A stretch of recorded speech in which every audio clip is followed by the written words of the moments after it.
Hala, kaganda man kaayo dito sa opisina ni Ma'am Gina, oy. Makasimhot jud ko og fresh na. Hoy, anong ginagawa mo dito sa opisina ng Chairman Gina?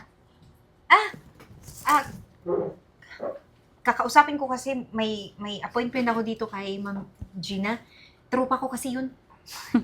Wow, tropa? Oo. Tignan mo yung itsura mo. Tingin mo ba bagay ka dito sa opisinang to? Ma'am, wala naman sigurong mali sa damit ko, no? Decente man to, ma'am. Disente na pala ngayon yung mukhang basahan. Uy, ma'am! Binili ko pa talaga to sa probinsya namin bago ako pumunta dito sa Maynila para magustuhan ng mga tao. Presentable ako tingnan. Ayusin mo yung pananalita mo, ha? Kundi, yung tila mong yan, hihilahin ko. Naintindihan mo? Ma'am, mangingihaw ka man yata. Uy, hindi ka bagay dito magtrabaho doon kasi ang mga slaughter. Uy, totoo naman, ma'am. Para kang slaughter, yung mga nagkakatay ng mga hayop. Talagang nasagot ka pa, ha? Aray! Aray ko! Aray ko! Ano man nangyari ito? Kasi itong probinsyanang to, naligaw dito sa opisina ni Chairman Gina. Okay na po ba kayo, Ma'am Eden? Ikaw, Aryan? Mami Bet! Ba't mo naman ako sinampal? Ang sakit. Hindi mo ba kilala kung sino tong binabangga mo? Ito? Eh di hamak laman na probinsyana lang yan. Tsaka, anong karapatan ng babaeng yan pumasok dito sa opisina ni Chairman G? Sino kaya yung guard na nagpapasok dyan? Tatanggalin ko! Manahimik ka, Aryan. Hindi mo ba alam kung anong pinagsasabi mo? Gusto mo bang sampalin ulit kita? Migil ka! Anong ginagawa mo, Yvette? Ha? Anong karapatan mong saktan tong kapatid ko? Ha? Baka nakakalimutan mo. Ako ang vice president ng kumpanyang to. Ikaw? Ito kasi kuya, nakaupo dito sa upuan ni Chairman G. Itong hampas lupang to. Hindi po ako hampas lupa. Kung hampas lupa ako, hindi ako marunong magbiyahe mag-isa dito. Probinsyana nga. Sinaktan mo yung kapatid ko dahil lang sa probinsyanang to, Yvette. Dahil dyan tatanggalan na kita ng trabaho. You're fired!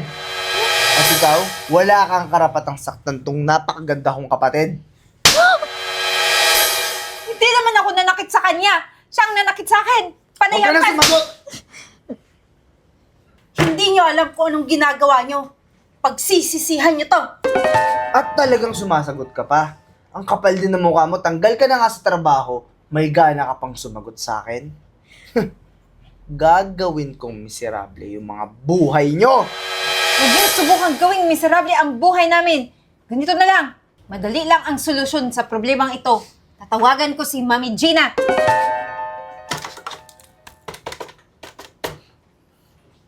Hello?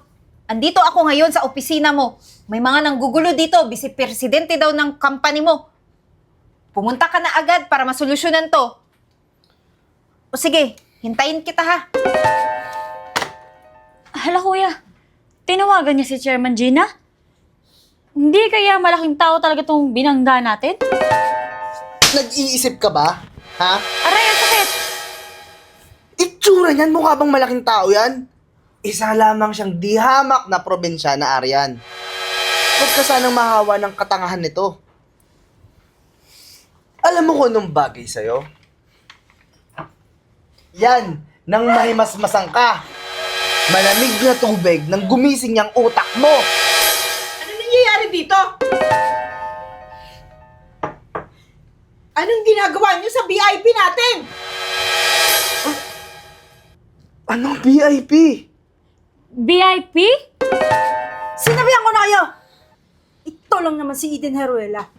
Ang pinakamayaman dito sa Pilipinas. Eden Heruela? Siya si Eden Heruela? Bakit? May problema ba tayo? Alam nyo anong problema dito? Mga ugali nyo na di makain ng aso. Ma'am Eden, ako na po humingi ng pasensya sa inugali ng dalawang yan. Huwag po kayong mag-alala. Sa mga oras na to, tanggal na kayong dalawa. Madam Gina, Chairman Gina, baka naman pwede nyo kaming bigyan pa ng tsansa. Hindi na po kami ulit. Madam Eden, pasensya na po talaga sa ginawa namin. Hindi na po kami ulit magkapatid. Huwag niyo naman po kaming tanggalan ng trabaho. Madam Gina, isa akong vice president dito. Malaki na itulong ko sa kumpanya. Madam Eden, bigyan niyo ko ng pagkakataon patunayan ang sarili ko. Patawarin niyo ako. Wala nang panahon para magpatunay ka pa sa totoo mong gali dahil nakita ko na. At pasensya, ganun lang kabilis magsabi ng pasensya matapos yung basain tong binili kong bagong damit galing probinsya? Walang kapatawaran ang ginawa niyong dalawa. Binigyan niyo ako ng malaking kahihiyan sa harap ng Madam Eden. Kaya wala nang oras para tumigil pa kayo dito. Umalis na kayo! Tara na. Hindi. Bago ang lahat, sumapit kayo sa aking dalawa. Ano pong gagawin nyo?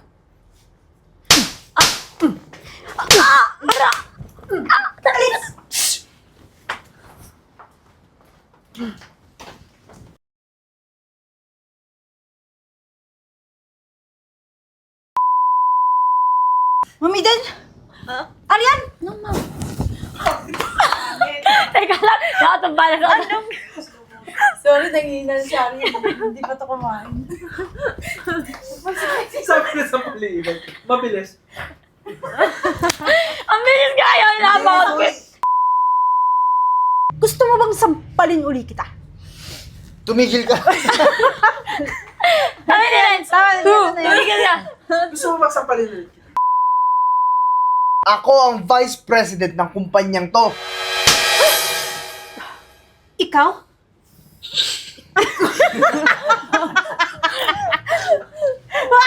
Next. Huwag na ulitin yun. Ganun ako.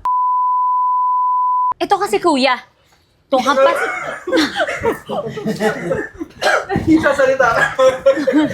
Gemon. Nalapil din. Ikaw na Gemon, 2, 3, go. Anong gagawin niyo sa akin? Wag yung tangkaang ng buhay ko. Hindi, ano? Sinaktan mo yung kapatid ko dahil sa taong yan? Huwag niyong subukang gawing miserable G. Huwag niyong subukang gawing Bakit?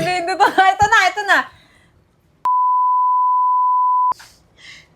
Siguro kuya, malaking tao talaga tong babaeng to.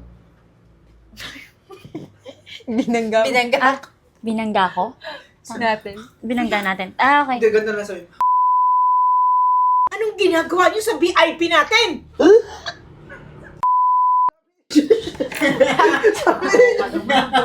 Sabi niya. Yo. Magugulo yung Game. puti. Gago, ulit. Sabi ko na sa inyo. Sinabihan ko na kayo. Sinabihan ko na kayo. Parapitol mo ka na. Okay. May Sinabihan ko na kayo. Ito lang naman. Si Eden Heruela. Huwag ka tawa. Uy, gulat. Bakit? May problema ba tayo?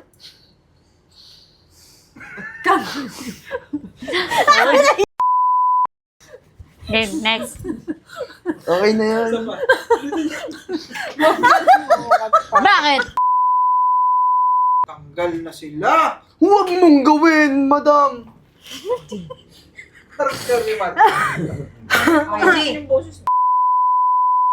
Bago kayo umalis, ilapit niyo ang mga mukha ninyo.